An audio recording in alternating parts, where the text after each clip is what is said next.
જો વિડીયો ગમ્યો હોય તો વિડીયો લાઇક કરવાનું ભૂલાય નહીં અને તમારા મિત્રોને પણ શેર કરજો. અને હા, તમારો અભિપ્રાય પણ અમને કોમેન્ટ બોક્સમાં જણાવજો કે અમારો આ પ્રયાસ તમને કેવો લાગ્યો.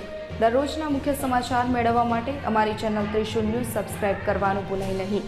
જો આ વિડીયો તમે ફેસબુકમાં જોઈ રહ્યા છો તો વિડીયો લાઇક કરી દેજો અને હા, સાથે સાથે અમારા ત્રિશુલ ન્યૂઝ પેજને પણ લાઇક કરી દેજો. ધન્યવાદ.